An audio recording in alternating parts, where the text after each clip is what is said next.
Të gjithë e njohin në Bulqiz pasi gëzim që shkeku në shet çdo ditë në një nga rrugët e Shupencës apo atë të Bulqiz Maqellar.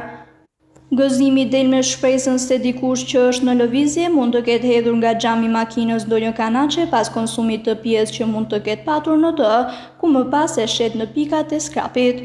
Me një thes në krah, gëzimi ecën për disa kilometra çdo ditë nga mëngjesi deri në mbrëmje. Kjo është një ditë rutin për 65 vjeçari i cili në jetën e tij ka provuar shumë gjëra, që nga puna në minjerën e Bulqizës e deri tek emigrimi në shtetin fqin të Greqisë. Ai pret të dalë në pension në gusht të këtij viti.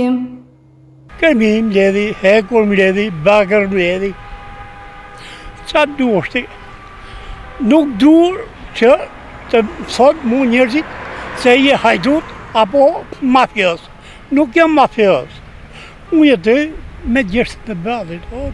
Nuk më ka darë.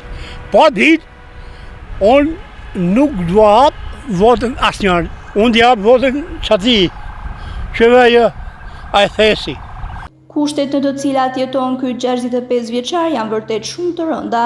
Për banesë ka një godinë të dhuruar nga një person i fshatit. Këtë ambient të vogël gëzimi e ka gjithçka, kuzhinë, dhomë gjumi apo dhomë pritje. Hapësira nuk ka as kushtet më minimale për të jetuar. Je mbritur nga unë. Të lutem shumë se zemra ime është e plagosur. Shit, ku gatoj. Ujnë e trashe për jashtë, ujnë e hodhë për...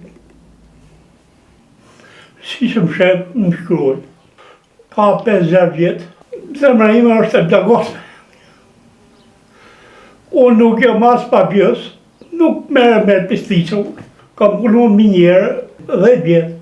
Ma pas kam punu në Greqi. Me leta kam paguaj siguracionin të vëlla. Oris. Kam gatuar si shgje. Të si që më shep. Thirrjet e tij ndaj pushtetit vendor dhe institucioneve të tjera për t'i siguruar një banesë normale, deri tani kanë rënë në vesh të shurdhër, ndërsa 65 vjeçari vijon aktivitetin e tij për të mbijetuar me materiale metalike që i shet për skrap.